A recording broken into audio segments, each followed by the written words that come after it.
Hello, all you feline lovers out there. This is me, Lisa, another cat lover. Thank you for joining my Cat Lovers Network group. Uh, my two babies also want to welcome you and thank you as well, Kit Kat and PD. If you look at my photos and albums on the group, you will see pictures of my darling babies. Some of you who don't know much about me, I'm 57 years old, retired, and my kitty cats and I, we are RV campers, and very happy campers at that. I rescued Kit Kat from a campground when she was only 2 months old. She was caught up in top of a tall pine tree. It took me a week to get her down. I wasn't planning on keeping her, but we fell in love with each other, and then that led into one thing after another. Then she had two little girls, a tabby female named Petey, whom I still have, and she's up here in her cat tree sleeping right now, and Kit Kat's over there sleeping in her favorite little chair on the porch. It's a beautiful day and a nice breeze, and I just thought that I would start my videos and start sharing some FYI information on cat care and information that will make a difference, which is the purpose of all these videos, and helping people keep their cats who love their cats, and instead of giving them away, which most end up on the street as strays and then in animal shelters, which all does not have a very happy ending, as we all know, which is a very unfortunate thing. Why are there so many cats than dogs? Because cats are a preferred pet. There's more families with cats than there are dogs. Although I love dogs too, I'm not biased, I am just a cat lover. Now, a lot of the information I'm going to be sharing with you is from my own personal experience over the last 10 years of watching Kit Kat and her babies grow from birth to adulthood. And being retired, I spend many hours and long days and nights with them, observing and learning. So I just wanted to share a lot of my do's and don'ts and personal experiences with you on an ongoing basis in hopes that it will make a difference with you and your fur baby.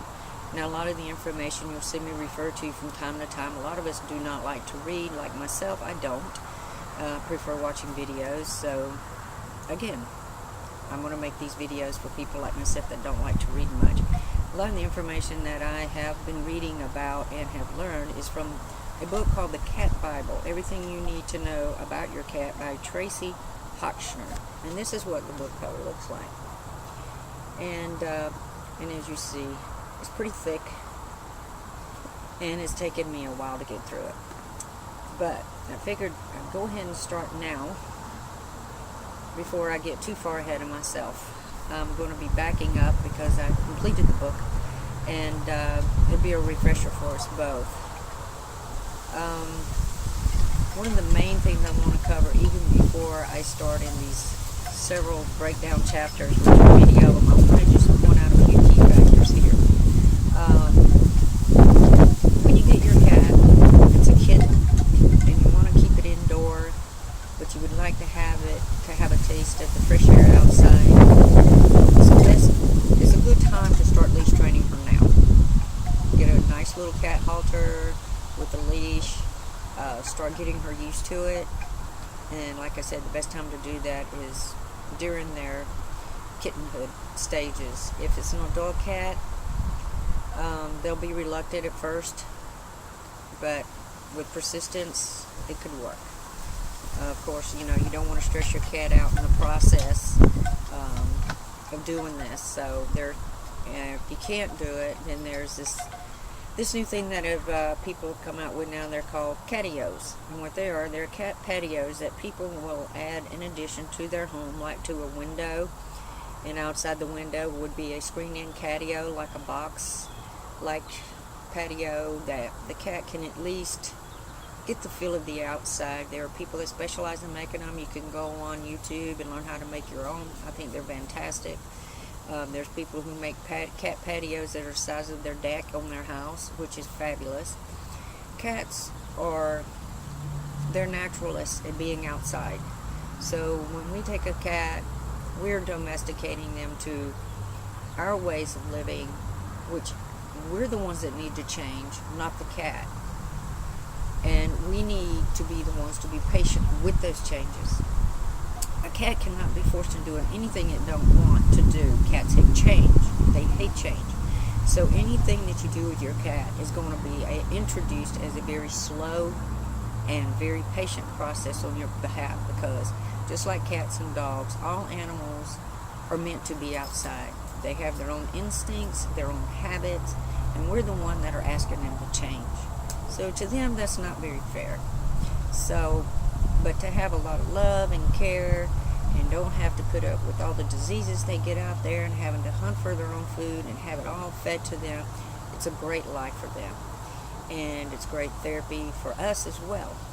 So, and cats produce a lot of laughter and entertainment, as you already know.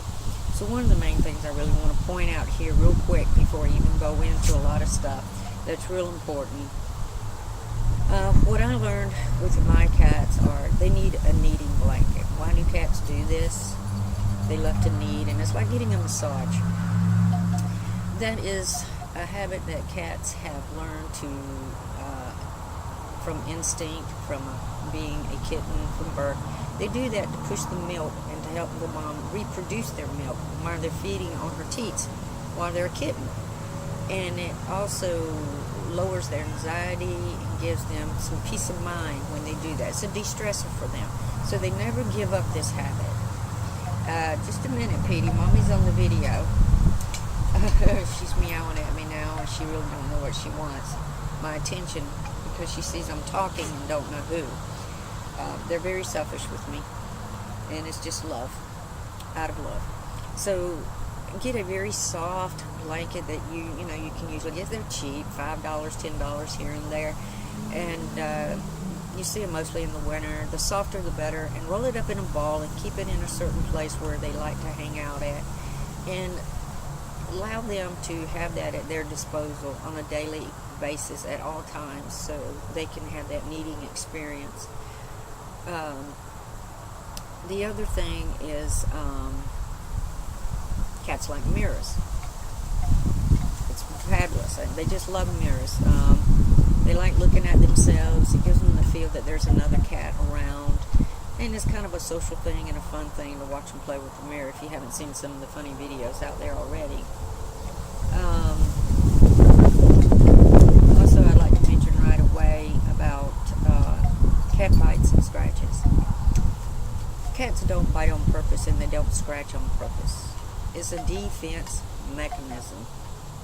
So if a cat bites or scratches you, they're not doing it to be facetious, to be mean and ugly, to hurt. Cats do that, like I said, out of defense. There's something that just happened or occurred that you're not aware of that provoked that behavior. Cats are very skittish and nervous creatures opposed to dogs. As you can see, it takes a lot for a cat to relax. Cats are born with an anxiety level. It is a gene. Can you imagine what it's like to be born with a gene level of an anxiety that is off the charts? And you have to live with that and deal with that anxiety every second of your life. That's a lot to take on. And that is a major problem with cats. And people, if they would just understand that they're walking time bombs of anxiety, it might help with your patience level with your cat and trying to understand it better. So cats are full of anxiety. And it kind of breaks my heart to know that, because I have my own personal anxiety as a human being, and I can imagine what it's like to deal with it on a feline basis. So try to keep that in mind when you're dealing with your cat. With noise levels, they hate loud noises. Their anxiety level is like this. It's way up here, and then they hear a loud noise, and then it goes way up here, and then they see a stranger, it goes higher up, then they see children that are screaming and yelling, and it goes higher and higher, and the higher it gets, the cat's going to act out. Now, what happens when you see a cat's anxiety level get high as you watch it gets raised? Create a safety place. your cat needs a place to run and hide so it will feel safe and take that anxiety level. Sorry for the background noise. I'm outside on my patio because it's such a beautiful breezy day for the summer. Your cat needs to have a place to run and hide. Just like when we run into people who scare us, we just want to run away and hide from them. Well, a cat is the same way. I don't want to deal with it. I need to go somewhere to be peaceful. So it could be their bedroom, it could be their little cat tree, little cave, something.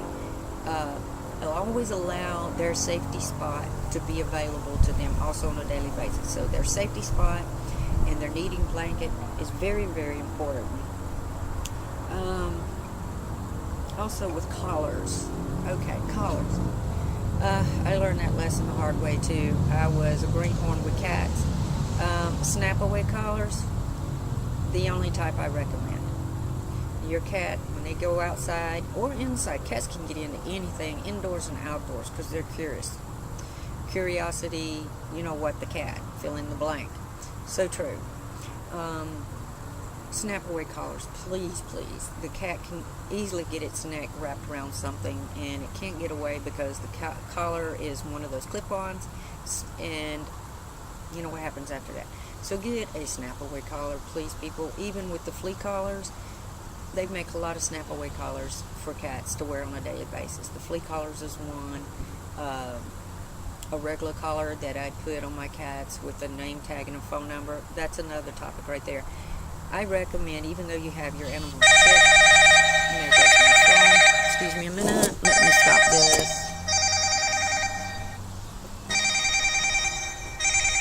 Excuse me a minute. I have to take this call.